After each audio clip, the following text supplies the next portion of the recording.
मुख्यमंत्री Abhyuday coaching classes में आप सभी का एक बार पुनः हार्दिक स्वागत है। जहां तक हम लोगों ने पिछले क्लास की बात की तो हम लोगों ने पिछली क्लास में मुख्यतः तुगलक और सैयदों की बात की। इसमें से प्रमुख तुगलक ही थे और जब हम लोगों ने तुगलकों की बात की तो उसमें तुगलक शासन काल के दौरान या तुगलकों में महत्वपूर्ण शासकों में पहला गयासुद्दीन तुगलक,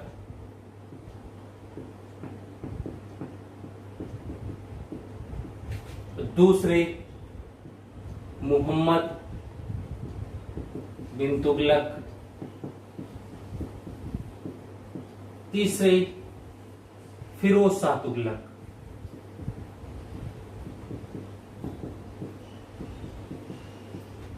ठीक है।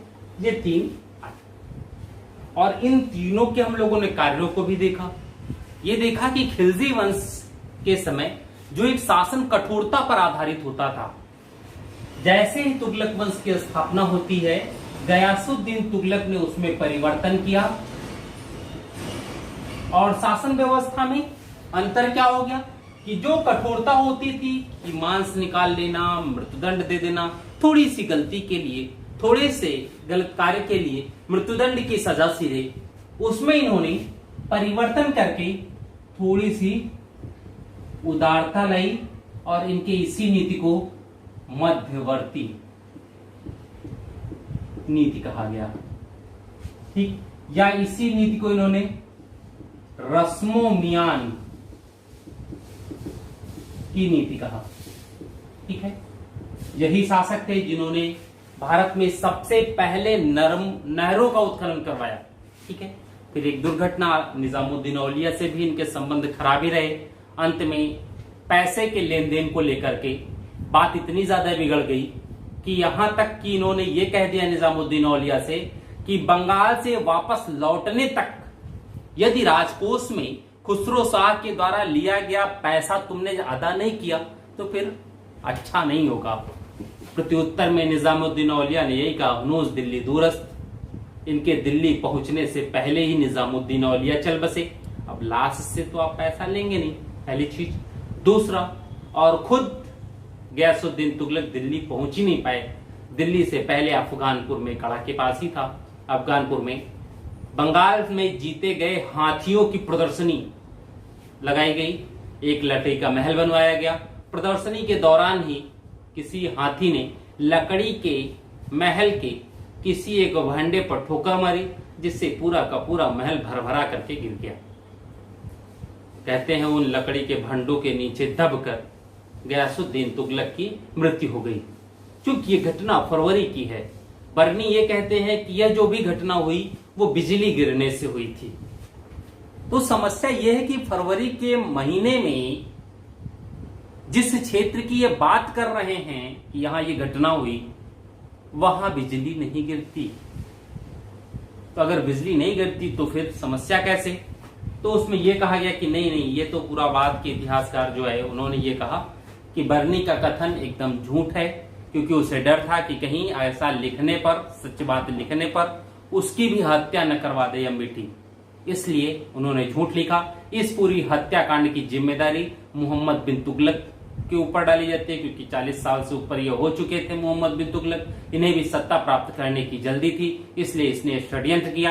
क्योंकि पश्चिम में भी तर्क देते हैं लोग, क्योंकि जिस व्यक्ति ने उस लकड़ी के महल को बनाया था, गयासुद्दीन तुगलक की मृत्यु के बाद मोहम्मद बिन तुगलक ने उस वास्तुकार को महत्वपूर्ण पद पर बैठाया, यानी पारितोषिक दी। ऐसा तो नहीं होता कभी पिता के हत्यारे को, उसकी गलती रही हो या ना रही हो, उसे और बड़ा पद तो कभी नहीं दिया जाता। इसलिए इनके ऊपर संदेह। फिर हम लोग मोहम्मद बिन तुगलक की योजनाओं को देखते हैं।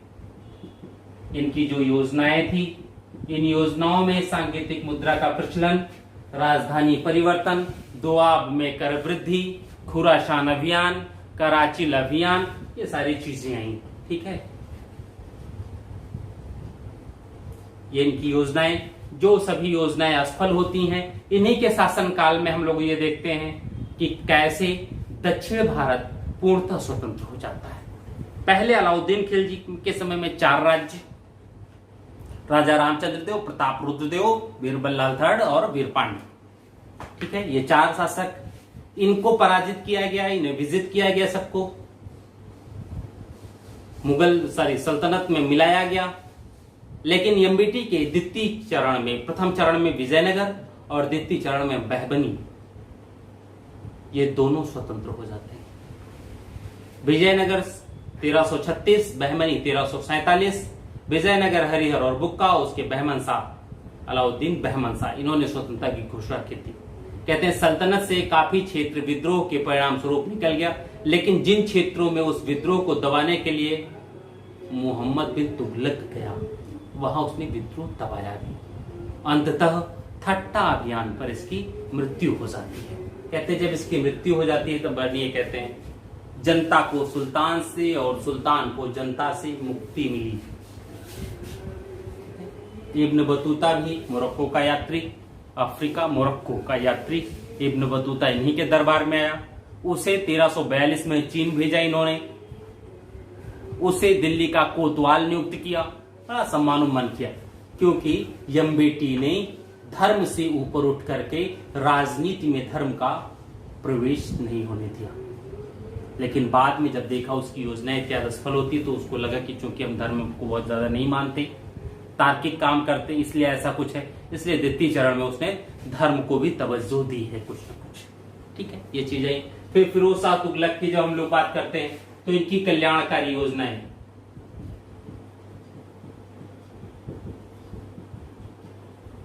लेकिन इन कल्याणकारी योजनाओं में इनके कुछ कार्य ऐसे थे जिन्होंने सल्तनत के साम्राज्य को या तुगलक वंश के पतन की आधारशिला रखी। क्योंकि सेना का वंशानुकरण कर देना, वंशानुगत कर देना, सेना में भ्रष्टाचार को पनपने देना, 1,80,000 दासों को अपने आसपास जमा कर लेना, सैनिक विजय नहीं करना, या खुद सैनिक रूप से अयोग्य रहे होंगे, कुछ भी रहा हो, ये सारी चीजें कहीं न कहीं फिरोज शाह तुगलक के लिए दिक्कत पैदा करती हैं। और फिरोज शाह की डेथ होने के बाद इनके वंश का शीघ्र ही पतन भी हो सकता है, ठीक। फिर सैयद वंश में 4 शासक, उनके विषय में पूछा जाता है। आज हम लोग बात करते हैं लोदियों की से, ठीक है। एक लोदी वंश, जिसे हम प्रथम अफगान वंश की बात करते हैं। लोदी वंश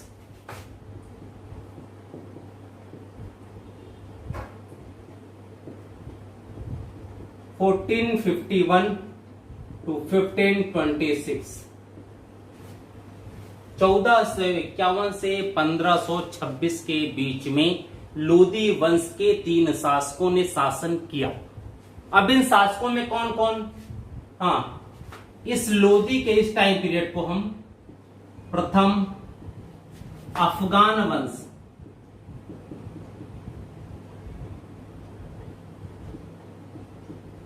वंश भी कहते हैं, क्योंकि इस वंश के बाद कुछ समय के लिए मुगल आते हैं। फिर मुगलों के ही हुमायूं के पीरियड में 15 सालों के लिए द्वितीय अफगान वंश की स्थापना शेर शाह सूरी के द्वारा होती है, ठीक है। अफगानिस्तानी थे या अफगान थे। इनकी सबसे पहले जब हम लोग सल्तनत काल के सेना में नियुक्ति देखते हैं तो वो है नासिरुद्दीन महमूद के समय। कौन से नासिरुद्दीन महमूद? शासक तो कई हो गए। 1246 से 1265 वाले इल्तुतमिश के वंशज। नासिरुद्दीन महमूद के समय ये देखते हैं कि सेना में अफगानों का प्रवेश प्रारंभ होता है। फिर बलबन के समय उन्होंने देखा कि मंगोल आक्रमण से बचने के लिए इन्होंने कतार खड़ी, किलों की कतार बनवाई और प्रत्येक किलो में लगभग 10-10 हजार अफगान सैनिकों की नियुक्ति की मंगोल आक्रमण से निपटने। तो यानी उसके बाद अफगानों का धीरे धीरे पदानुक्रम, संख्या दोनों बढ़ रहा है। तो अगर अफगानों का पदानुक्रम भी बढ़ रहा है, महत्वपूर्ण पदों को प्राप्त कर रहे हैं, उनकी संख्या भी बढ़ रही है, अफगानों की, तो स्वाभाविक है आगे चल के अफगान मजबूत स्थिति में होंगे और जब उनके सत्ता पर अधिकार करने की परिस्थितियां बनेंगी तो वो सत्ता पर अधिकार भी करेंगे। ठीक है, तो यहां पर 3 वंश शासक आए लोदी वंश के अंतर्गत। पहले बहलोल लोदी,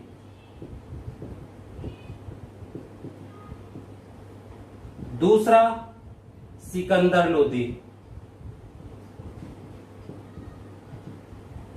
तीसरे इब्राहिम लोदी। ठीक, बहलोल लोदी का time period 1451 1451 to 1489,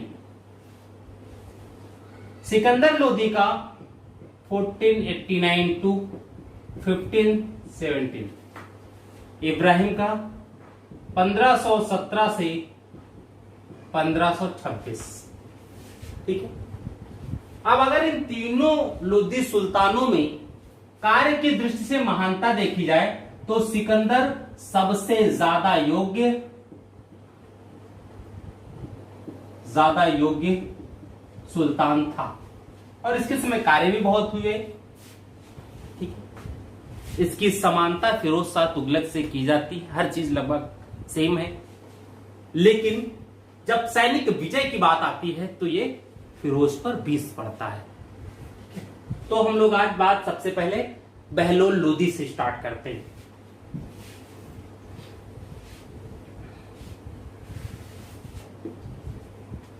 Bahlol Lodi सल्तनत में सबसे लंबा शासन,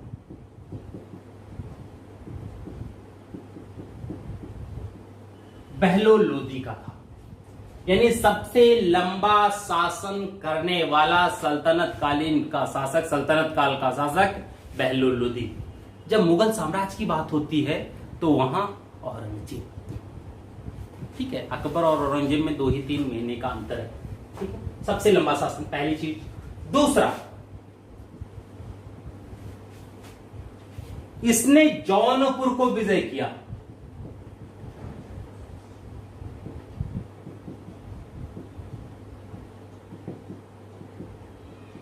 एक महत्वपूर्ण विजय थी जौनपुर में शासन किसका?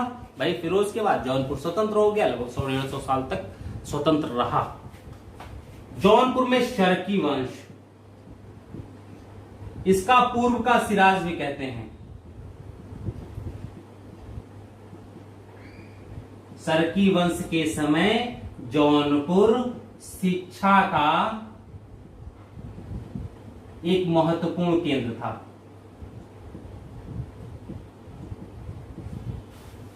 काफी महत्वपूर्ण स्थान रखता था। ठीक है, देखिए बहलोल की जब बात आती है, उपाधि क्या थी इनकी? उपाधि थी गाजी। सामान्यतः गाजी की उपाधि वह व्यक्ति धारण करते हैं जिन्होंने 10,000 काफिरों की हत्या की हो। तो हो सकता है इसने 10,000 काफिरों की हत्या की हो, इसलिए इन्होंने गाजी की उपाधि धारण की। प्रारंभ में जब शासन पर बैठते हैं तो उस समय अफगानों की संख्या कम थी, इसलिए इन्होंने अपने क्षेत्र से अफगानों का आह्वान किया कि तुम यहां आओ, अपनी गरीबी वहां छोड़ो, यहां आओ, समृद्धि को प्राप्त करो और हम सभी मिलकर के एक साम्राज्य की स्थापना करते हैं। तो उस समय के फारसी इतिहासकार जो हैं वो कहते हैं कि अफगानों का दल जो था वो चींटियों और टिड्डियों के दल की तरह है, भारत की तरफ पलायन करता है। यानी बहुत ज्यादा संख्या में अफगान भारत आए। ठीक है, ये चीज आगे बढ़ते हैं हम लोग, ये देखते हैं बहलोल लोदी का 2 बार राज्याभिषेक हुआ।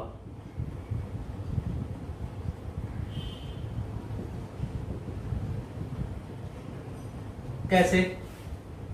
देखिए हुआ क्या था। अलाउद्दीन आलम शाह आलम जो सैयद वंश के अंतिम शासक थे, उनके वजीर साहब ने यहां अधिकार कर लिया।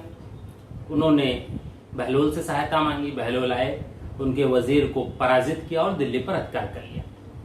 जब दिल्ली पर अधिकार कर लिया तो सबसे पहले उसका राज्याभिषेक हो गया।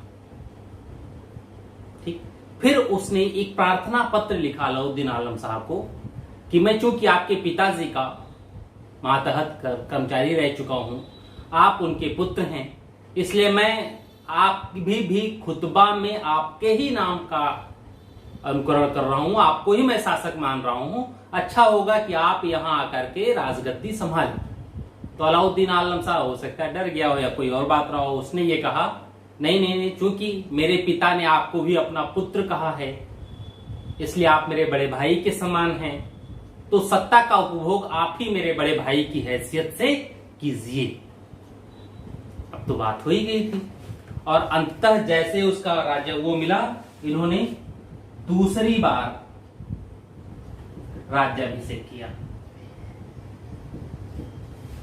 ठीक, 2 बार इन्होंने अपने अमीरों के साथ समानता का व्यवहार, कभी भी स्वयं को सुल्तान नहीं कहा बल्कि सरदारों का सरदार कहा। सरदारों का सरदार, स्वयं को सरदारों का सरदार कहते थे। मसनद ए आली, ठीक, अपने इन अमीरों को मसनद ए आली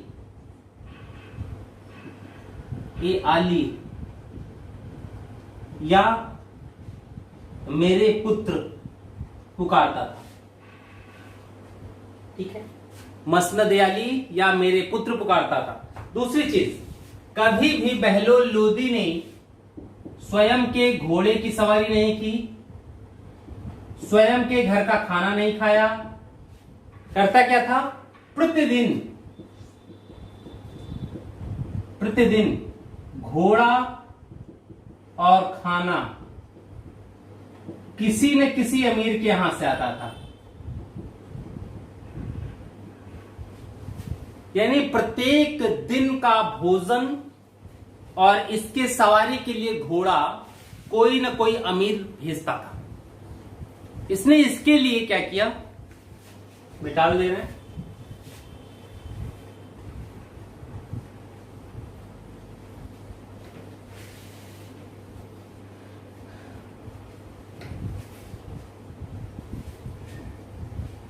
इन्होंने इसके लिए क्या किया?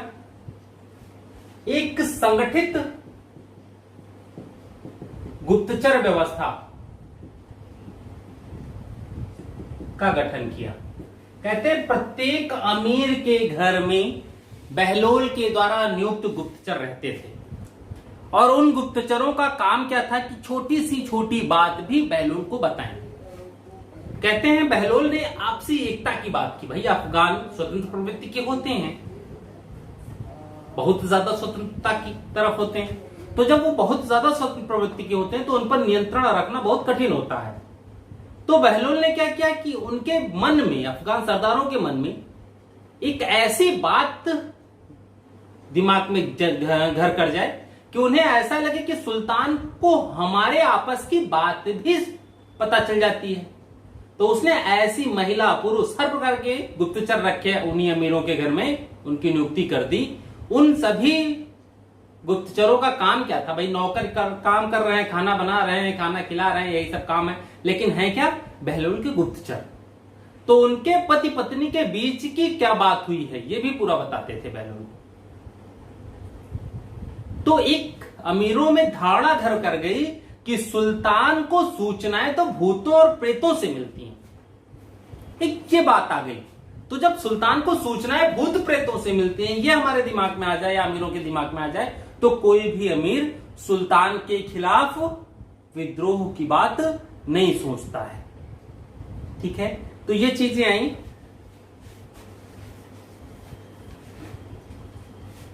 बहलोल की जब बात करते हैं तो इसका राजत्व,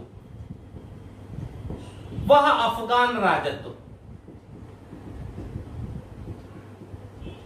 यानी समानता की बात करता है।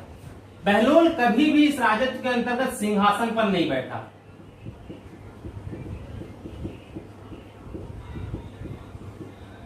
उसने हमेशा अमीरों के साथ गद्दे पर ही बैठा है। कहते हैं गद्दा बिछा दिया जाता था, उस पे गोल वाले तकिए रख दिए जाते थे और उसी पे मंत्रणा होती थी। सब जमीन में ही बराबर स्थान पर बैठते थे, किसी के लिए कोई सिंहासन नहीं था। एक समानता का भाव इसने लेकर के आया। ठीक, और अंततः मृत्यु से पहले इसने अपने पुत्र निजाम खां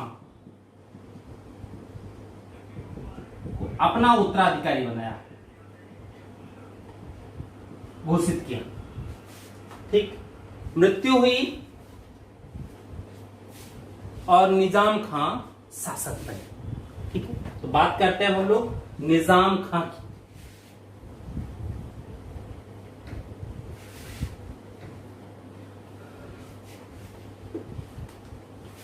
दूसरा शासक सिकंदर शाह लोदी 1489 to 1570। ठीक, मूल नाम इसका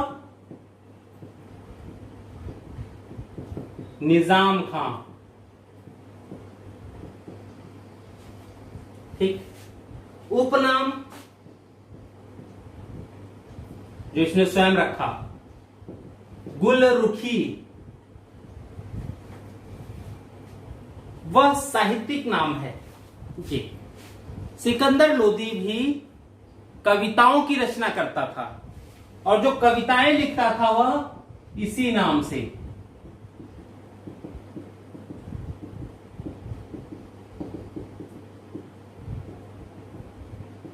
यानी गुलरुखी के नाम से यह कविताएं लिखता था। ठीक, दूसरा देखिए, इसकी मां भी हिंदू कन्या थी और वो भी जात की सुनार। अब समस्या यह है कि जब हम लोग शासन की बात देखते हैं तो लोदियों में सबसे श्रेष्ठ, सबसे योग्य सुल्तान सिकंदर ही दिखता है।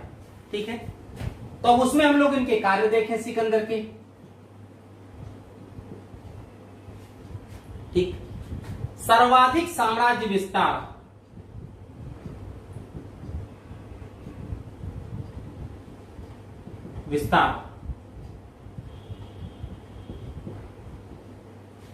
इसी ने किया। यानी दिल्ली सल्तनत का जो वैभव खत्म हो गया था, उस वैभव की पुनः स्थापना इसने कर दी। दूसरा, पुनः अफगान राजत्व और तुर्की राजत्व का मिश्रण लागू किया।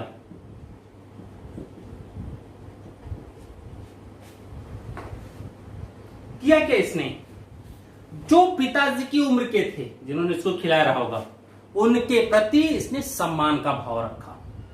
जो इसके हम उम्र थे या 1-2-4 साल बड़े थे, उनके साथ समानता के साथ साथ थोड़ी बहुत कठोरता रखी, और जो इससे कम थे उम्र में, छोटे थे या बाद में थे, उन पर पूर्णतः तुर्की राजत्व लागू किया। इसको इतना घमंड था अपने अमीरों पर कि यह कहता है कि यदि मैं अपने किसी दास को पालकी में बैठा करके कोई फरमान सहित भेज दें और आदेशित कर दें, तो मेरे अमीर अपनी राजधानी से 2 मील बाहर आकर के घुटनों के बैल बैठकर मेरे दास का स्वागत करेंगे। तो एक अलग बात है, राजत्व है, ठीक है, ये सब चीजें थी। चलिए दूसरा देखते हैं। इनके आर्थिक सुधार देखें।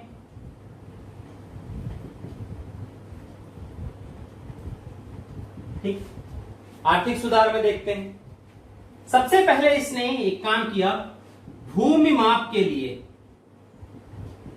माप है गज ए सिकंदरी, इसका प्रचलन किया जो 39 अंगुल का होता था। गज ए सिकंदरी यानी सिकंदर लोदी के समय राजस्व वसूली भूमि के क्षेत्रफल के अनुसार होता था। यानी कितनी भूमि पर खेती की गई है, जितनी भूमि पर खेती की गई हो उतने पर ही व्यक्ति को राजस्व देना होगा। जिन भूमियों पर खेती नहीं की गई उन पर राजस्व नहीं लिया जाएगा। और यह गज ए सिकंदरी 1586 तक चलती रही प्रचलन में, क्योंकि 1586 में गज ए इलाही का प्रचलन हो गया जो 41 अंगुल का होता था। गज ए इलाही का प्रचलन अकबर द्वारा किया गया। ठीक, तो ये चीज आ गई। दूसरी, लेखा परीक्षा प्रणाली।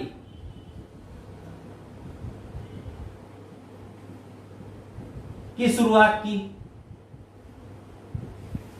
अर्थात राज्य के हिसाब किताब को ध्यान में रखकर या उसके ब्यौरा को ध्यान में रख करके उसकी जांच के लिए लेखा प्रणाली की शुरुआत की। यानी कितना खर्चा हो रहा है, कितनी आय हो रहा है, क्या चीजें कैसे हैं, इस सब से। ठीक, खाद्यान्नों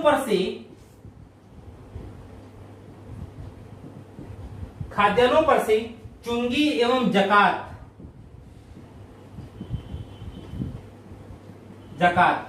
ये कर हटा लिए। ठीक, इसने ही तांबे का टंका चलाया था। हम लोगों ने बात टंके की थी इल्तुतमिश के समय में। उस समय देखते हैं टंका और जीतल दो मुद्राएं अरबी जो थी, शुद्ध अरबी, वो इल्तुतमिश ने चलाया। उन दोनों सिक्कों में स्थिति क्या थी कि जो टंका था वो चांदी का होता था, जीतल तांबे का था। ठीक है, यहां इन्होंने क्या किया, टंका ही तांबे का चला दिया। नहीं, अब जो टंका है उसका मूल्य उस पुराने वाले टंके से कम होगा। ठीक है, आगे बढ़ते हैं।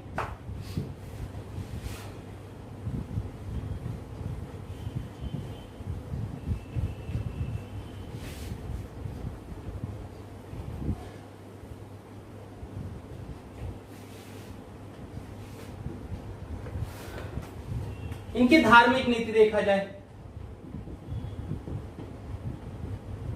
जब धार्मिक नीति की बात हम करते हैं सिकंदर लोदी, तो उस धार्मिक नीति पे हम ये देखते हैं कि सिकंदर लोदी और फिरोज शाह तुगलक दोनों में काफी ज्यादा समानता है। दोनों में समानता क्यों थी? क्योंकि दोनों की माताएं हिंदू थी और इस बात को लेकर के दोनों के ऊपर मौलवी और मौलानाओं ने उंगली भी उठाई कि चूंकि माताएं हिंदू रही हैं तो इन पे हिंदू धर्म का प्रभाव होगा, इसलिए शासक बनने के बाद ये इस्लाम का सही से अनुकरण नहीं कर सकते। इसीलिए इनकी धार्मिक नीति कट्टरता की रही है, स्वयं को पक्का मुसलमान प्रूफ करने की रही। जबकि जिसके मम्मी पापा दोनों हिंदू मुस्लिम होते थे वो अपने आप को पक्का मुसलमान नहीं प्रूफ करते थे, लेकिन जिन्होंने स्वयं को पक्का मुसलमान प्रूफ करने के लिए धर्मांधता की नीति अपना ली। ठीक है, तो जब हम अगर खाली तुलना देख लें कि दोनों में समानता क्या थी तो उससे काफी चीजें मिल जाएंगी कि इनका धार्मिक नीति क्या रही होगी। पहला, दोनों यहां कौन कौन धार्मिक नीति में, सिकंदर लोदी और फिरोज शाह तुगलक,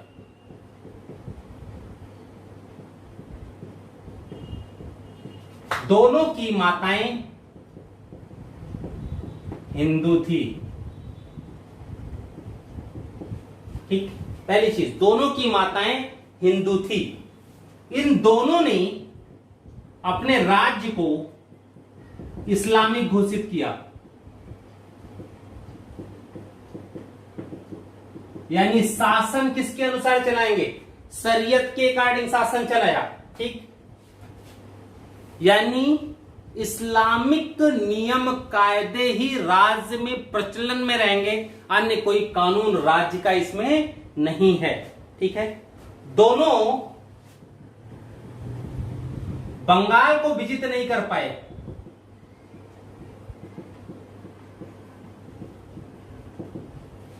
दोनों ने ज्वालामुखी मंदिर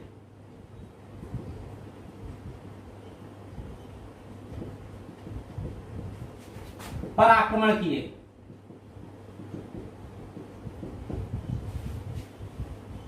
ठीक। इन्होंने ज्वालामुखी मंदिर पर आक्रमण किया था, वहां पर जो मूर्तियां थी उनको तोड़ लाए थे, उठा लाए थे, उनके टुकड़े किए, फिर उनके जो पत्थर थे मूर्तियों के उसे कसाईयों को दे दिया था मांस तोलने के लिए। तो ये सब अपने आप को प्रूफ करना नहीं, हम पक्के मुसलमान हैं, तो ये प्रूफ करने के लिए ऐसे सब इन्होंने काम, बेवकूफी वाले काम कर रहे थे ये, ठीक। दोनों ने धर्मांतरण करवाया,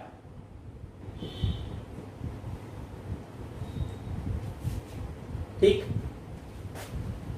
दोनों ने मुस्लिम महिलाओं के को पीरों की मजार पर जाने से रोका। कहते थे मुस्लिम महिलाएं हैं, पीरों की मजार पर न जाएं, ठीक है, रोक लगा दी दोनों की। दोनों ने शिक्षा को प्रोत्साहन दिया,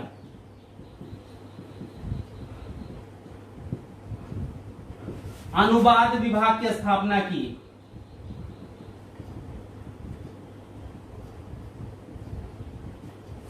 देखिए दोनों के काम क्या क्या हैं। मुस्लिम लड़कियों की विवाह हेतु अनुदान दिए, ब्राह्मणों को जिंदा जलाया, दोनों ने एक एक ब्राह्मणों को जिंदा जला दिया था, ठीक है। अब देखिए ये सारी चीजें समानता की हैं, सिवाय एक चीज की, सिकंदर लोदी एक विजेता था लेकिन फिरोज शाह विजेता नहीं था।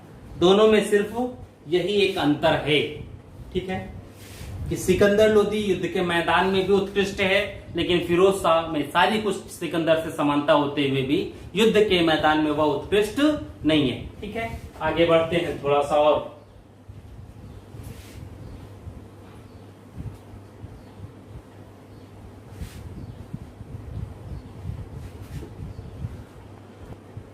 ठीक, देखिए संगीत पर इसने एक रचना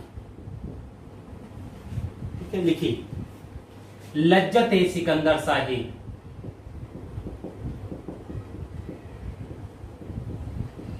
कहते हैं ये रचना जो है इनके वजीर मियां भुआ ने किया था, लेकिन चूंकि इसमें सब कुछ यही नहीं का था इसलिए ये हो गया। दूसरा, अनुवाद विभाग ने अनेक संस्कृत के ग्रंथों का अनुवाद किया, जिसमें तिब्बे सिकंदर शाही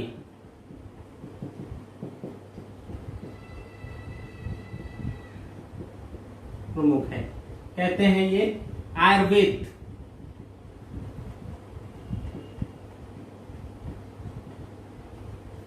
की किसी दुर्लभ पुस्तक का, चिकित्सा से संबंधित उसका अनुवाद है ये, ठीक है। बहुत से औषधि वाले पौधे होते हैं उनका इसमें उल्लेख मिलता है, ठीक है। दूसरा, इसने शीतला माता की पूजा बंद करवा दी थी, इस पर रोक लगा दी इसने। ये शीतला माता कौन है? चेचक की देवी,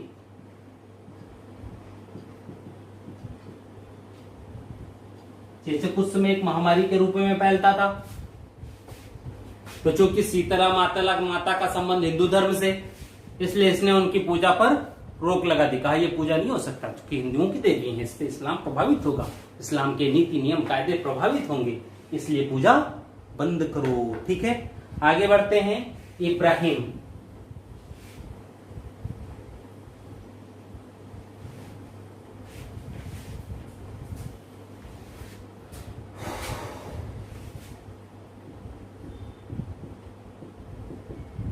इब्राहिम लोदी 1517 से 1526, 1572। लोदी वंश का अंतिम शासक।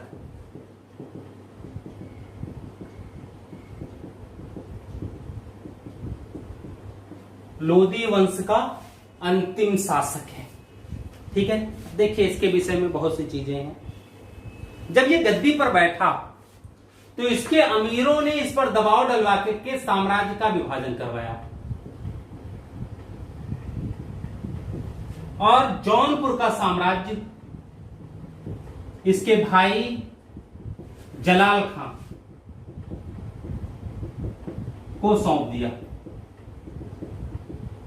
कहते हैं प्रारंभ में तो इसने इसे स्वीकार कर लिया, लेकिन जब उसने को लगा कि इससे तो साम्राज्य का विभाजन हो जाएगा, साम्राज्य कमजोर हो जाएगा, तो उसने इस पे अस्वीकृत कर दी और उसने आक्रमण किया, इन्हें पराजित किया और बाद में हत्या हो गई। ठीक, तो यानी इसने अपने भाई के खिलाफ युद्ध करके अपने साम्राज्य के विखंडन को रोक लिया। तो ये तो कोई नई बात नहीं थी, इससे पहले भी भाइयों की खूब हत्याएं हुई इस्लाम में। भाइयों की हत्याएं हुई, भौजियों से शादी हुई, चाचियों से शादी हुई, चाचाओं से शादी हुई, तो बड़े रिश्ते चले हैं। रिश्ते तो बात ही मत करो। जब हम सल्तनत और मुगल काल पढ़ते हैं तो वहां रिश्ते घमंजे इतने ज्यादा हो जाते हैं कि पता ही नहीं चलता है कौन किसकी बीवी है, कौन किसकी बहन। तो देखिए दूसरा, इसके खिलाफ अमीरों ने विद्रोह किया, उसे इसने दबा दिया। लेकिन इस युद्ध में कहते हैं इसके जो कुशल योद्धा थे वो मारे गए। एक समस्या यहां यही थी जिसकी वजह से इसकी सैन्य शक्ति कमजोर हो गई। इसने पूर्णतः तुर्की राजत्व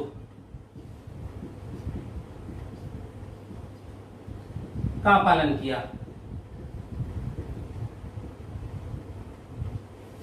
ठीक है, और इस पालन के क्रम में इसने कहा कि राजा का कोई सगा संबंधी नहीं होता। यही बात समस्या हो गई।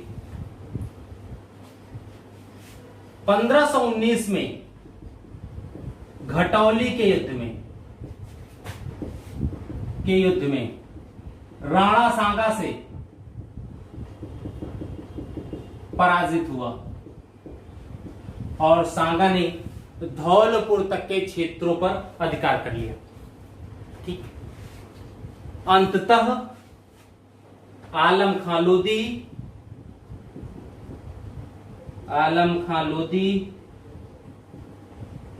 दौलत खां लोदी, सांगा, राणा सांगा, बाबर के अनुसार राणा सांगा ने, इन लोगों ने काबुल के शासक बाबर को आमंत्रित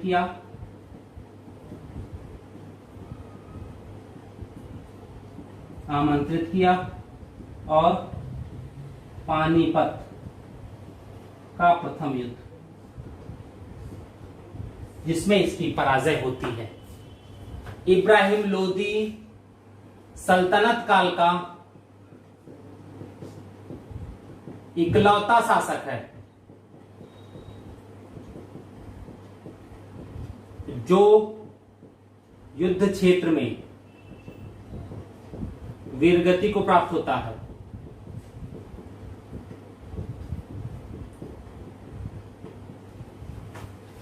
इकलौता शासक सल्तनत काल का जो युद्ध में लड़ते हुए मृत्यु को प्राप्त होता है और कोई युद्ध क्षेत्र में नहीं मरा। यानी योग्यता और साहस इसमें कूट कूट कर भरी थी। योग्यता सिर्फ इस बात की नहीं थी कि अपने अमीरों को कैसे नियंत्रण में और अपने अधीन विश्वासपात्र मित्र की तरह रखा जाए, सिर्फ इस बात की योग्यता की कमी थी। और इसी योग्यता की कमी ने इब्राहिम लोदी को बाबर के खिलाफ असफलता नहीं मृत्यु का भी स्वाद चखाया। ठीक, तो ये लोदी वंश। हाँ, कुछ चीजें और हैं इसमें ध्यान रखिएगा। सिकंदर लोदी के समय बहुत सी चीजें छूट जाती हैं।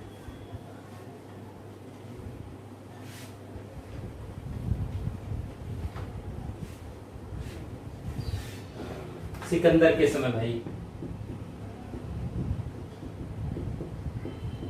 सिकंदर लोदी ने 1504 में आगरा नगर की स्थापना की, पहला। ठीक, सिकंदर के समय ही 1498 में वास्को डिगामा भारत में आया। ठीक, सिकंदर ने 1506 में आगरा को राजधानी बनाई। इसी के बाद आगरा महत्वपूर्ण हो गई। मुगलों के समय तो आगरा काफी महत्वपूर्ण, दिल्ली और आगरा, दिल्ली आगरा यही राजधानियां रहती थी। ठीक, सिकंदर के समय ही भारतीय कृषि में बहुत सी नई फसलों का प्रवेश हुआ, जैसे आलू, मक्का, तंबाकू इत्यादि, और भी बहुत सी चीजें हैं। ठीक, क्या इन फसलों का प्रवेश सिकंदर के समय ही भारत में होता है, पुर्तगालियों के द्वारा लाए गए।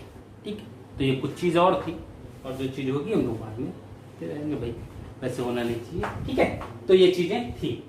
तो लोदी वंश हम यहीं खत्म करते हैं, और आगे बढ़ने से पहले भाई मुगल आ जाएंगे। इसके बाद हम लोग पानीपत युद्ध की बात करते हैं। तो ऐसा करते हैं कि हम लोग मुगलों को अलग पढ़ें और द्वितीय अफगान साम्राज्य इसके साथ ऐड कर देते हैं। ठीक है, तो द्वितीय अफगान साम्राज्य,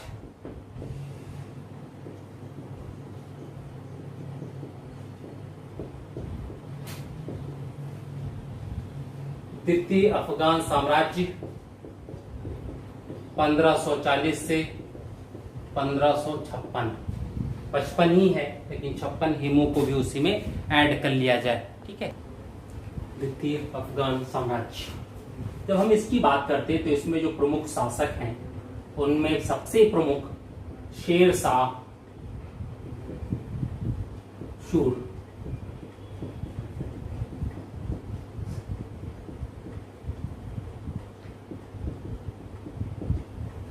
ठीक है, शेर शाह के बाद इस्लाम शाह शूर,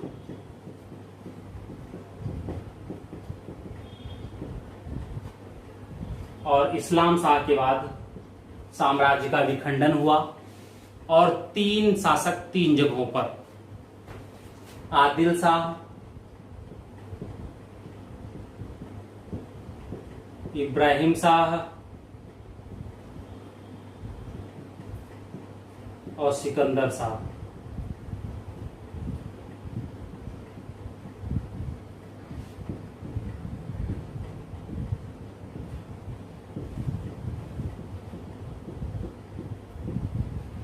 ये टाइम, ठीक है। इन्हीं के बाद हेमू शासक बना, अंतिम विक्रमादित्य। ठीक, इसमें जो प्रमुख है वो है शेरशाह सूर, क्योंकि इन्हें ही हम अकबर का पूर्वगामी मानते हैं, क्योंकि शेरशाह सूरी के जो कार्य थे अकबर के द्वारा उन्हीं कार्यों को नए ढंग से लागू किया गया या आगे बढ़ाया गया। ठीक है, तो सबसे पहले हम लोग शेरशाह सूर कैसे आए, क्या नाम था, कैसे संघर्ष किया। क्योंकि शेरशाह सूरी के विषय में इतिहासकार ये कहते हैं कि यदि इसकी असमय मृत्यु नहीं होती तो शायद भारत में मुगल वंश कभी नहीं आता। लेकिन कालिंजर विजय के दौरान तोप का एक गोला बगल में ही फट जाने की वजह से इसकी मृत्यु हो गई। ठीक है, तो चलिए हम लोग इनमें करते हैं। मूल नाम या बचपन का नाम इनका था फरीद। शेर खां जो था वो लोहानी सरदार या शेर मारने के उपलक्ष्य में इन्हें दिया गया। ठीक है, देखिए शेर शाह सुल्तान आदिल, शेर शाह सुल्तान ए आदिल, ये राज्याभिषेक के अवसर पर स्वयं उपाधि दी। शेर शाह सुल्तान ए आदिल राज्याभिषेक के अवसर पर स्वयं उपाधि ग्रहण किया। ठीक, दूसरा देखिए,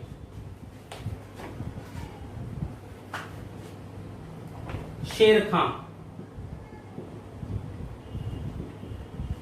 शेर शाह,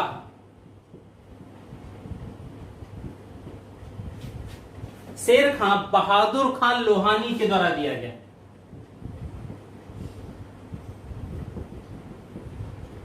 लोहानी के द्वारा शेर मारने के उपलक्ष्य में शेर शाह चौसा युद्ध में विजय के पश्चात धारण किया।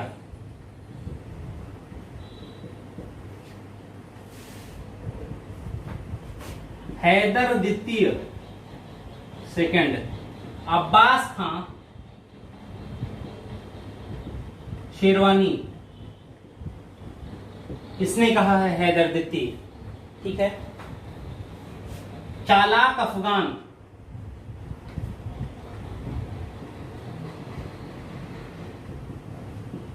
बाबर ने कहा है।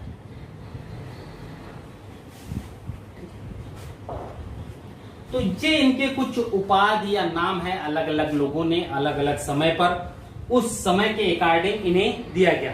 ठीक है, अकबर का अग्रगामी और पथ प्रदर्शक भी इन्हें कहते हैं। सॉरी, पूर्वगामी नहीं, अग्रगामी हुआ।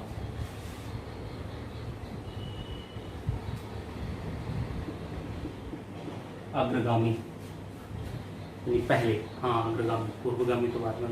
ठीक है, कहा जाता है। देखिए इनके शासन की बात करें, मात्र 5 साल शासन किया बंदे ने, और इन 5 वर्षों में एक काफी विस्तृत क्षेत्र इसने विजय कर लिया। अब अगर हम बचपन की बात करें तो ये स्थिति ये थी कि बचपन में इनकी माता का डेथ हो गया। इनकी सौतेली माता थी। सौतेली में बहुत ज्यादा प्यार वाला नहीं करती थी, बड़ा शोषण वोषण करती थी, इसलिए पिताजी भी नहीं बात करते थे। भाग कर आ गया पूर्व के सिराज यानी जौनपुर। यहीं पर इसने संपूर्ण शिक्षा ग्रहण की। यहाँ से 21 वर्ष की उम्र में अपने पिता की जागीर की देखभाल के लिए पहुंचा सासाराम। वहां पर भी समस्या हो गई, सौतेली माँ का बेटा बड़ा हो रहा था, तो अब भी संपत्ति का विभाजन होना चाहिए। तो हुआ क्या, जब इनके पिताजी मरने लगे तो उन्होंने अपनी जागीर के 2 हिस्से किए और दोनों बच्चों को बांट दिया। शेर शाह को यह बात नागवार गुजरी। वह पिता की जागीर स्वयं प्राप्त करने के लिए इब्राहिम लोदी के पास आया। इब्राहिम लोदी ने उस जागीर को इसे नहीं दिया, बल्कि ये कहा कि वह पुत्र कदापि अच्छा नहीं हो सकता जो अपने पिता की बुराई करता हो। ये बात आ गई। लेकिन बाद में इब्राहिम लोदी ने स्वयं बुला करके इसे इसके पिता की घटौली युद्ध के बाद इसे इसकी पिता की संपूर्ण जागीर का मालिक घोषित कर दिया। जब पिता की जागीर मिल गई इनको, तो वहां पर इसने कई आधुनिक प्रयोग किए। राई की घोषणा की, पट्टा एवं कबूलियत इसका प्रचलन किया, यानी किसानों की भूमि अब किसकी बन गई, किसानों की। एक वो रैयत वाली व्यवस्था, राई मूल्य निर्धारण किया वस्तुओं का, फसलों का मूल्य निर्धारण किया, रैयत वाली व्यवस्था लागू की और उसके अनुसार राजस्व का वसूल शुरू किया। अब उस राजस्व वसूली में भी जो था, जैसे बाद में भी इसी प्रयोग को उसने संपूर्ण भारत में भी लागू किया। अब इस राजस्व में भी उसने 33% उत्पादन का ये दिया। अब इन 33% के अतिरिक्त उसने क्या किया है, कुछ और कर, जरीबाना और महाशिलाना, आपदा कर, ये भी 2.5% उसने अलग से लिए। ठीक, 2.5%।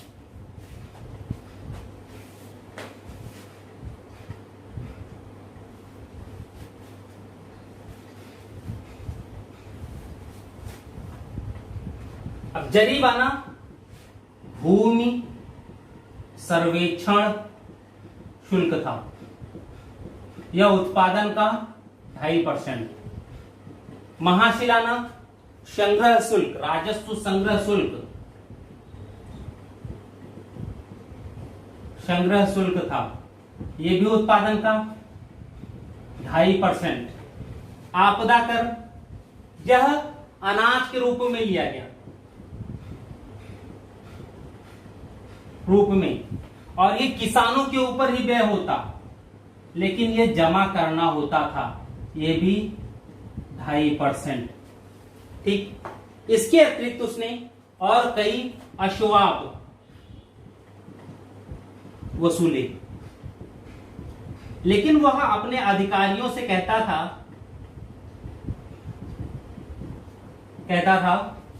कि राजस्व के निर्धारण में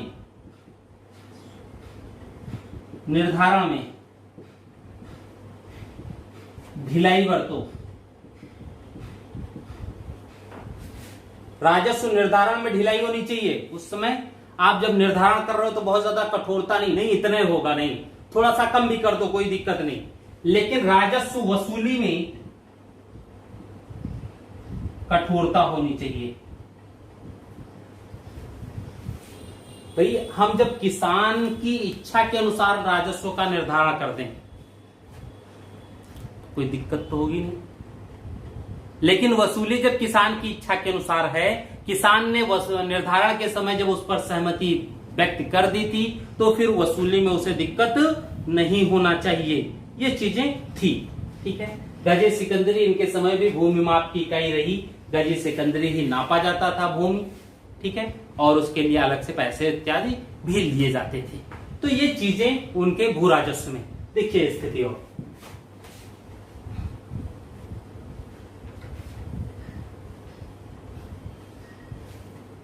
चंदेरी के युद्ध में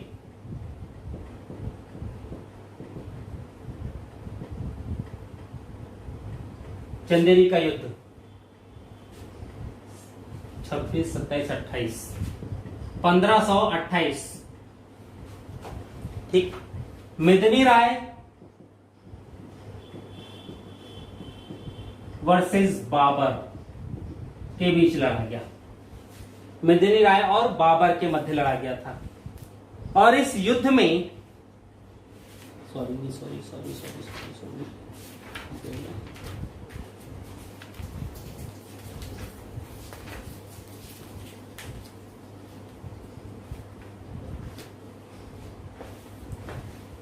इस युद्ध में शेर शाह बाबर की तरफ से लड़ा था। ठीक, इसी युद्ध में शेरशाह ने कहा कि अगर भाग्य ने मेरा साथ दिया तो मैं सरलता से मुगलों को हिंदुस्तान से बाहर निकाल दूंगा। सोचिए 1528 की बात हो रही है, 1540, यानी कितना पहले इसने योजना बना ली थी मुगलों को भारत से बाहर निकालने की। 1528 में युद्ध से पूर्व यह कह रहा है कि यदि भाग्य ने मेरा साथ दिया तो मैं मुगलों को भारत से बाहर निकाल दूंगा। मुगलों का इस देश पर शासन केवल अफगानों की फूट के कारण हुआ है। ये बात है सामने। ठीक, युद्ध खत्म हो गया। युद्ध में मेदिनी राय की पराजय हुई। पराजय के बाद बाबर ने आदेश दिया। इसी समय बाबर ने शेरशाह को चालाक लोमड़ी या चालाक अफगान की संज्ञा दी थी। उन्होंने कहा कि इसे पकड़ो,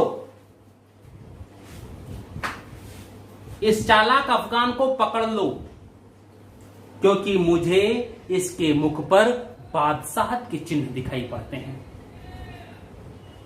कितने दूरदर्शी होते थे, क्या काम मुंह पे देख लेते थे, पता नहीं चलता था। ठीक, फिर भागकर शेरशाह बाबर के शिविर से भाग करके पुनः बंगाल आता है। इसे ये लग गया कि बाबर के साथ रहकर हम मुगल युद्ध प्रणाली तो सीख लेंगे, लेकिन वहां अपने जीवन का कोई गारंटी नहीं है, कब पकड़ के मृत्यु को हम प्राप्त हो जाए।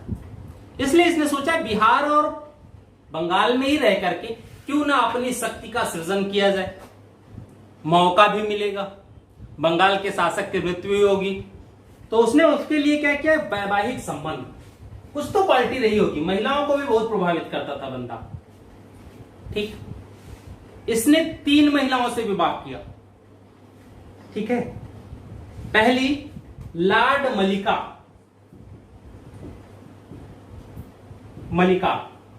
दूसरी गौहर गोसाई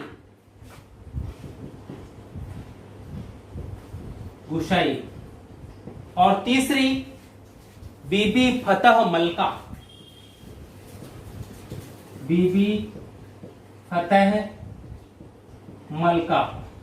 ये 3 स्त्रियां।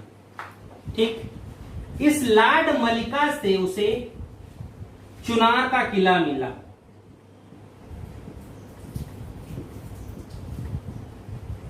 लॉर्ड मलिका के पहले पति चुनार किले के किलेदार थे। पहले पति की डेथ हो गई, तो भाई अब किलेदार कौन, किला किसके नियंत्रण में, पति के पत्नी के नियंत्रण में।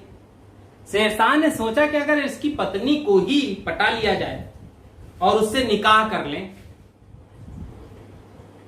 तो पत्नी की संपत्ति पति की हो जाएगी। इसलिए सबसे पहले उसने लॉर्ड मलिका से प्रेम का नाटक किया, उससे विवाह किया और लॉर्ड मलिका की संपत्ति चुनार का किला, जिसे पूर्व में प्रवेश द्वार भी कहते थे, पूर्व का प्रवेश द्वार भी कहते थे, वो शेरशाह के हाथ में। पहला। दूसरा, गौहर गोसाई से विवाह किया। गौहर गोसाई भी एक अमीर की पत्नी थी, काफी अमीर, संपत्ति अच्छी खासी रखी थी। तो वही सत्ता प्राप्त करने के लिए, अपने सहयोगियों की संख्या बढ़ाने के लिए जरूरी क्या है, अपने पास पूंजी का होना। तो इसने दूसरा विवाह गौहर गोसाई से कर लिया। तो गौहर गोसाई से कुछ छोटे किले भी मिले और अच्छी खासी संपत्ति भी मिल गई। तीसरा विवाह फतेह मलका से किया, बीबी फतेह मलका से। यह बहुत बड़ी धनाढ्य व्यापारी पत्नी थी। और जैसे ही बीबी फतेह मलिका से हुआ, बीबी फतेह मलका ने अपनी संपूर्ण संपत्ति का मालिक घोषित कर दिया इसे, शेरशाह को। ऐसी क्या बात थी शेरशाह में, 3 महिलाएं एक साथ रहने के राजी हैं, शेरशाह को अपना सब कुछ दे देने को तैयार हैं। कुछ ना कुछ तो उसमें क्वालिटी रही होगी, तभी भाई ये सब चीजें। ठीक है, तो इन महिलाओं की वजह से बिहार में और जो कुछ यूपी का क्षेत्र है, इसमें शेरशाह एक मजबूत स्थिति में आता है। ठीक है, इसी समय बंगाल के शासक की मृत्यु हो गई और बंगाल के शासक की पत्नी दुदू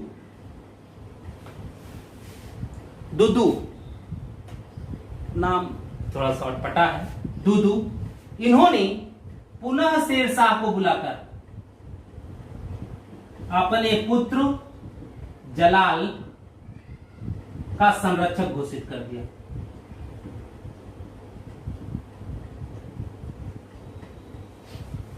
ठीक, अब जब शेरशाह को जलाल का संरक्षक घोषित कर दिया, तो यानी बंगाल में भी शेरशाह एक मजबूत स्थिति में है।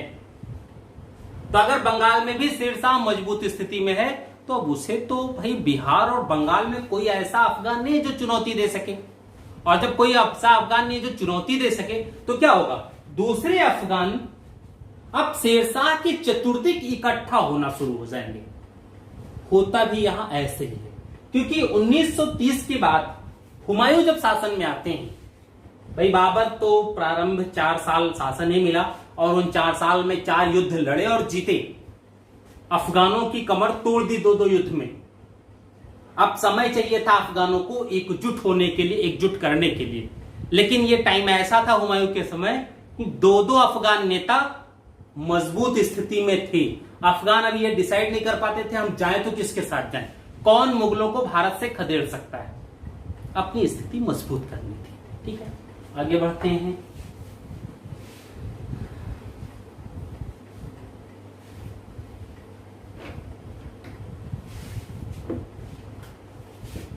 पंद्रह 1530 में हुमायूं शासक बना।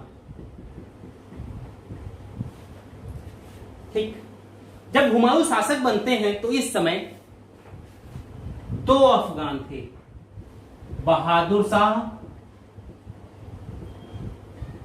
और दूसरी तरफ शेर शाह। बहादुर शाह गुजरात के शासक और शेर शाह बिहार। क्योंकि इस समय अगर दोनों की तुलना की जाए तो बहादुर शाह ज्यादा मजबूत स्थिति में है, इसलिए अफगान बहादुर शाह के पास एकत्र होते हैं। लेकिन 1537 ईस्वी में इसकी मृत्यु हो जाती है पुर्तगालियों से, जिसमें समुद्र में डूबकर इनकी मृत्यु हो गई। अब इसी समय तक शेरशाह ने भी संपूर्ण बंगाल पर अधिकार कर लिया और स्वयं को स्वतंत्र शासक घोषित किया।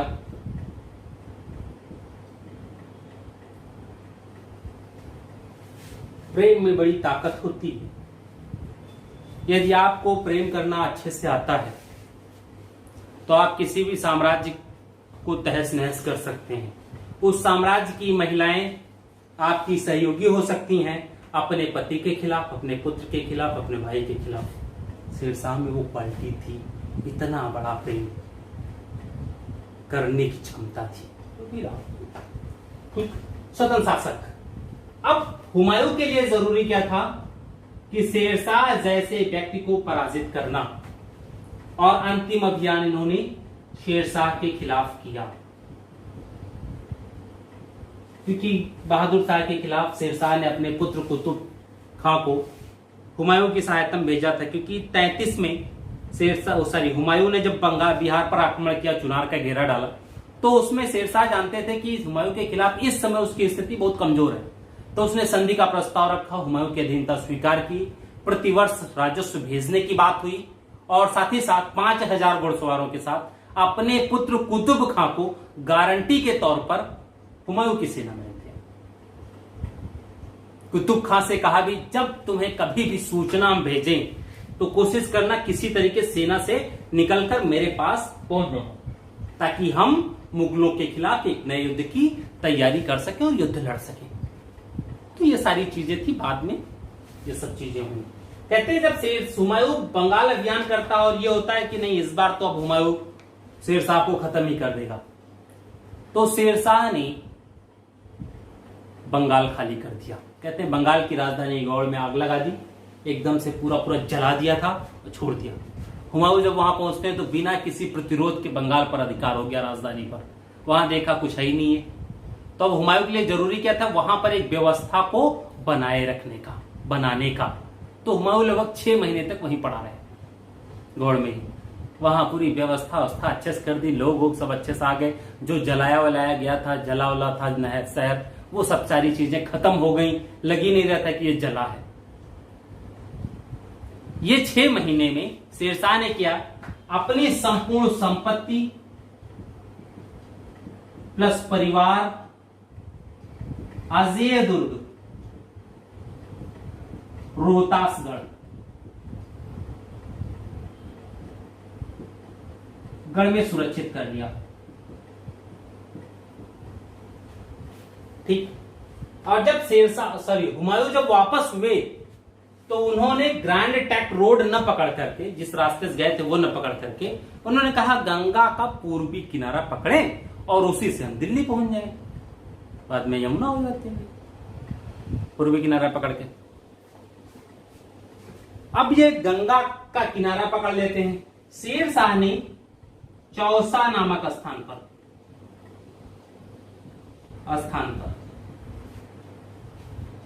अपनी सेना सहित इकट्ठा हो गया, खड़ा हो गया। लेकिन इसे मिटा दो फिर बात।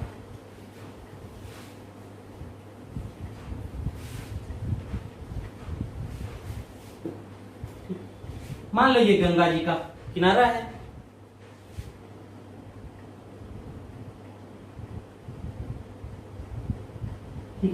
तो यहां शेर शाह है, थोड़ा सा ऊपर और करो भाई, यहां शेर शाह है, इधर से हुमायूं आ रहे थे। जब देखे शेर शाह है तो क्या करेंगे, अब इन्होंने कहा कि अब इधर से जाए थे तब तो नहीं मिला, अब इधर तो हमारा इंतजार कर रहा, तो लगे हाथ अब दो हाथ हो ही जाए, युद्ध कर लेते हैं, पराजित कर ले, खत्म कर दे, फिर चले दिल्ली। तो इन्होंने नदी पार किया गंगा जी का, यहां अपना शिविर डाल दिया। चलो शिविर भी पड़ गया, जून का महीना, मई जून का जब शिविर पड़ा। अब जब शिविर डाल दिए तो युद्ध करने में तुमको क्या दिक्कत है भाई, आज शिविर डाले हो कल युद्ध करो, थकान तो एक दिन में खत्म हो जाएगी, अच्छी नींद ले लेंगे सैनिक, थकान खत्म, अगले दिन युद्ध करो। लेकिन ये नहीं हुआ। कहते हैं यहां पर लगभग 1 माह तक एक दूसरे को देखने परंपरा ले, वही गाना, तनिक तू हमका देखो तनिक हम तुमका देखी, एक दूसरे को देखते रहे। शेरशाह इंतजार कर रहा था बरसात आने का, वो जानता था कि ये नीचे हैं, गंगा के नजदीक हैं, बरसात जब आएगा तो इनके शिविर में पानी घुसेगा, और जब इनका शिविर में पानी घुसेगा तो ये कहीं ऊपर जगह पे आएंगे, हमको मौका मिल जाएगा तभी हम हमला कर देंगे। तो चलो शेरशाह तो एक उद्देश्य, तुम किस उद्देश्य से ताकाताकी कर रहे थे, 1-1.5 महीने तक करते रहे। अचानक एक दिन रात में खूब मूसलाधार वर्षा हुई शाम से ही, और सुबह तक गंगा का पानी बढ़ा और इनके शिविर में आ गया। गंगा का ये क्षेत्र ये हो गया, चौड़ी हो गई गंगा। कहते हैं जब इनके शिविर में आ गया तो अब लोटा थरिया लेकर के ये ऊपर जाने लगे। सुबह का समय था, उसी समय शेरशाह ने आक्रमण किया। जब हाथ में तलवारें नहीं है तो युद्ध कहां से कर पाओगे। कहते हैं उस अव्यवस्थित रूप में एक भिस्ती की सहायता से किसी तरह हुमायूं अपनी जान बचाकर भाग पाए थे, और लगभग 3 महीने बाद तक बचे हुए सैनिक दिल्ली पहुंचे। ये हाल थी, यानी इतना गलत अभियान, कोई सिस्टम नहीं, कोई व्यवस्था नहीं, इतना अव्यवस्थित रूप से इन्होंने युद्ध किया। पहली विजय चौसा में शेरशाह को, तो ये ठीक हो गया। फिर आए तो 1540 में शेरशाह ने अपना राज्याभिषेक कराया बंगाल में, तो सोचा सब कुछ ठीक है और बंगाल मेरा हो गया। लेकिन आगे बढ़ा, आप सोचा कि दिल्ली पर भी करें, तो कन्नौज या बिलग्राम का युद्ध, इसमें यह पूछा जाता आगे पीछे कौन सा हुआ, तो पहले चौसा हुआ है, बाद में बिलग्राम हुआ है, ठीक है, आगे पीछे की जब बात आती है। इसमें भी ठीक वही वाली कंडीशन, क्या एक बार लात खाने से नहीं सीखे थे जो दोबारा लात खाने फिर तैयार हो, और फिर वही चीज हुई और फिर पराजित हुए। कहते हैं इसमें फिर पराजित हुए और अंततः भारत छोड़ने को मजबूर, और शेरशाह ने दिल्ली इत्यादि पर अधिकार कर लिया। द्वितीय अफगान साम्राज्य की स्थापना हो गई, ठीक है। बाद में उसने संपूर्ण राजस्थान विजय किया। राजा मालदेव, जिनके विषय में यह बात थी कि राजा मालदेव ने हुमायूं को बुलाया था और उसने कहा था कि शेरशाह के खिलाफ राजपूत शक्ति हुमायूं की सहायता करेगी। लेकिन जब शेरशाह ने दबाव डाला राजा मालदेव पर, तो राजा मालदेव ने मना कर दिया, बंदी बनाने की बात आ गई। लेकिन जैसे ही हुमायूं तक ये बात पहुंची, हुमायूं वहां गए ही नहीं, अब भाग गए थे फारस। ठीक है, अब जब वहां भाग गए तो अब यहां पर शेरशाह, भू राजस्व हम लोग कर चुके हैं। ठीक है, शेरशाह ने रुपया चलाया, जो अभी भी रुपये हम लोग कहते हैं। ठीक है, 10 रुपया 20 रुपया, चांदी का रुपया चलाया था। ये चांदी का सिक्का था और ये सिक्का 1835 तक आधार बना रहा भारतीय वित्त प्रणाली का। सोचिए।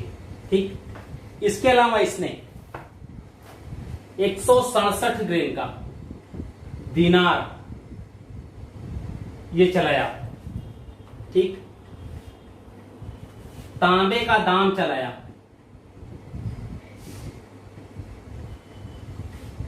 यानी रुपया और दाम ये दोनों शब्द आज भी, कुछ लोग कहते हैं कितने दाम का है, तो दाम सिक्का होता था पहले, वही प्रचलन में है। जैसे प्रशासन में जब देखते हैं तो एक इकाई इसने चलाई सरकार की, यही सरकार आगे चल करके मंडल बना।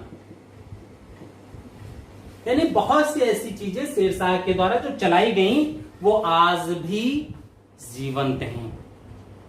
यानी एक ऐसा शासक जिसके कार्यों का अनुकरण हम आज भी करते हैं। बहुत सी शब्दावली है ऐसी, वो चीजें थी। इसके न्याय प्रणाली के विषय में यह कहा जाता है कि शेरशाह के काल में अब्बास खान सरवानी जो था, दीक्षित है इसका, ठीक है, हाथ धुलवाने वाले काम करते थे, उसने कहा है शेरशाह के शासन काल में यदि कोई बूढ़ी औरत भी सोने के जेवरों से बड़ी टोकरी लेकर के कहीं पर भी आ जा सकती थी, उसे थोड़ा सा भी भय महसूस नहीं होता। यानी न्याय, प्रशासन, डर लोगों में, एक ईमानदारी, ये सारी चीजें इसने ऐसी कर दी कि कोई दिक्कत नहीं हुई। ठीक है, देखिए इसमें कहते हैं इसके विषय में लगभग इसने 1700 सराएं बनवाई हर 4 मील पर, और इन सरायों में पद के अनुसार व्यवस्था मिलती थी। प्रत्येक सराय में हिंदू और मुसलमान के लिए अलग अलग व्यवस्था थी। राजधानी में लंगर चलता था, यानी फ्री में भोजन, और इस लंगर में कोई भी भोजन प्राप्त कर सकता था। कहते दरबार में आया हुआ व्यक्ति, वो चाहे जैसा भी हो, उसे भोजन जरूर मिलता था। दरिद्र और अपाहिजों के लिए इसने एक रजिस्टर तैयार कराया और उनको, उसने दरिद्रों और अपाहिजों को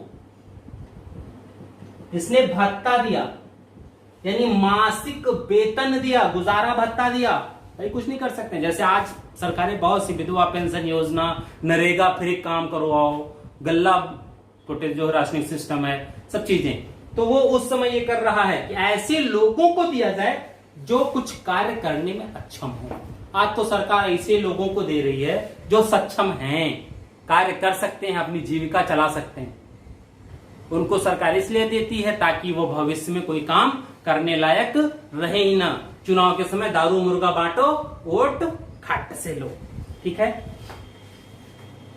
इसने बंगाल के सुनार गांव से, बंगाल के सुनार गांव से लाहौर तक एक सड़क बनवाई। प्राचीन काल की जब बात करें तो इसी सड़क को हम उत्तरापथ कहते हैं। ठीक है, यही सड़क जो थी बाद में जीटी रोड बना, ग्रांड ट्रंक रोड बना, इसको उसने सड़क के आजम की संज्ञा दी।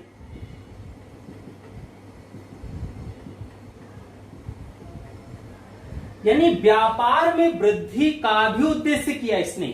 ठीक है, अपना एक मकबरा बनवाया इसने सासाराम में। मकबरे की खासियत यह है कि मकबरे के चतुर्दिक पानी है, चारों तरफ पानी भरा हुआ है, एक तालाब के बीच में मकबरा बना हुआ है। ठीक है, दूसरा किला एक कुहना, किला एक कुहना का निर्माण कराया, एक किला। शेरगढ़ का किला इसका बनाया धौलपुर के आसपास राजस्थान में। ठीक है, इन सब का बनाया। शेरसुर नगर बसाया कन्नौज पे। शेरसुर कन्नौज जो था पहले, उस कन्नौज नगर को नष्ट करके शेरसुर नगर बसाया था। ठीक है, रोहतासगढ़ का किला, बहुत मजबूत किला है ये, इसका निर्माण कराया। शेरगढ़ का किला तो अब लगभग खंडहर हो चुका है, काफी खत्म है। ठीक है, ये चीजें की। जायसी, मलिक मोहम्मद जायसी इसी के समकालीन थे, लेकिन इसके दरबारी नहीं। ध्यान रखिएगा, जायसी इनके समकालीन तो हैं लेकिन इनके दरबारी नहीं है। ठीक है, तो ये कुछ चीजें हैं शेरशाह से, बहुत सी बात है इनकी। ठीक है, आगे बढ़ते हैं हम लोग।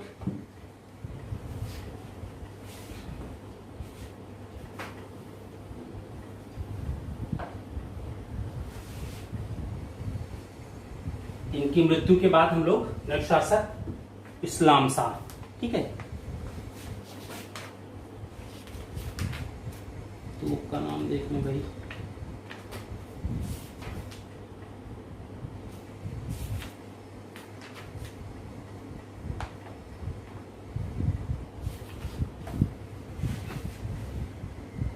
शेरशाह ने कालिंजर दुर्ग, ये पूछा गया है, कालिंजर दुर्ग के विजय के समय तोप का गोला पास में फटने के कारण इसकी मृत्यु हो गई। वो क्या, गोला जहां था रखा हुआ, तोप जहां रखा था वहीं और भी गोले रखे हुए थे, तो तोप दागे जा रहे थे, दीवार से गोले टकरा के वापस भी हो रहे थे। अचानक ये वहीं खड़े थे, एक गोला दागा गया, वो दीवार से टकराया और उन्हीं तोप के गोलों पर गिर पड़ा। जैसे गिरा वो दूसरे गोले भी फट गए।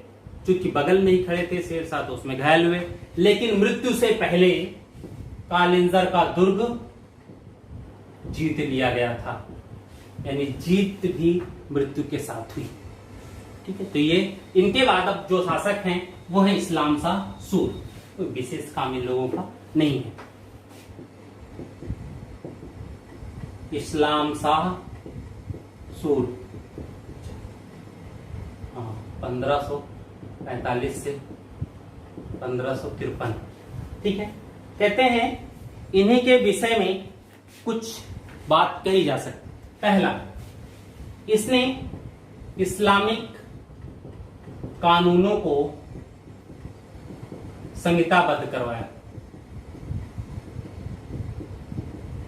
कालिंजर के शासक कीरत सिंह और उनके 70 साथियों को मृत्युदंड दे दिया था कि पापा की मृत्यु में कहीं इनका हाथ है, इसलिए इसने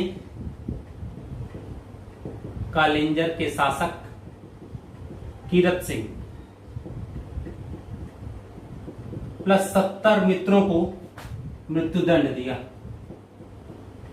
ठीक है, 53 के बाद साम्राज्य विभाजित, 3 शासक, तीनों आपस में ही, और अंततः हुमायूं को विजय का मौका मिल जाता है और हुमायूं ने इन शासकों को पराजित करने के पश्चात, ठीक है, पुनः दिल्ली पर अधिकार कर लेते हैं।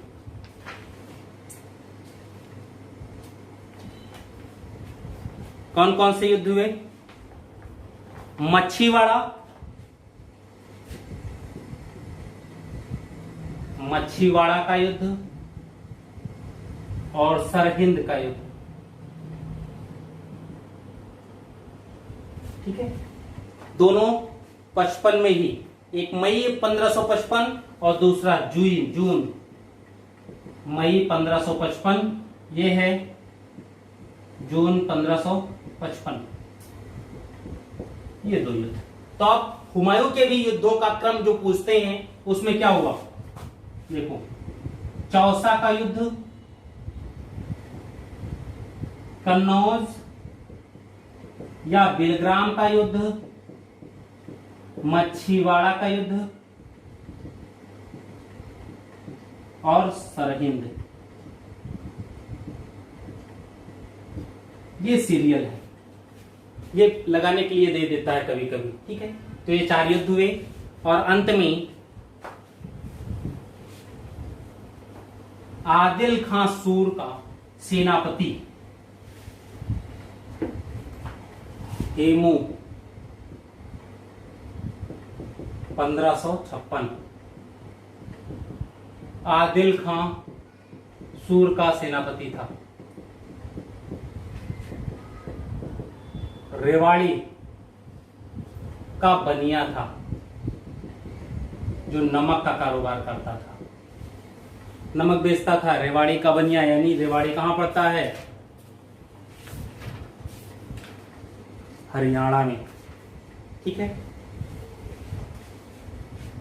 उपनाम इसका बक्काल, नमक बेचने के कारण बक्काल नाम पड़ा, क्योंकि जो नमक के व्यापारी होते थे उन्हें बक्काल ही कहा जाता था, तो नमक बेचने के कारण बक्काल पड़ा।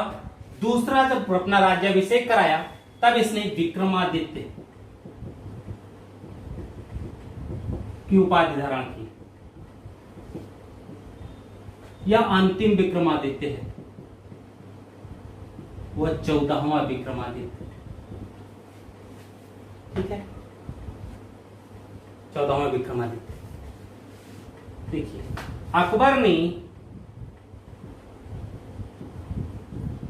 द्वितीय पानीपत का युद्ध इसी से लड़ा था, जिसमें हेमू की पराजय हुई और बैरम खां के द्वारा हत्या कर दी गई।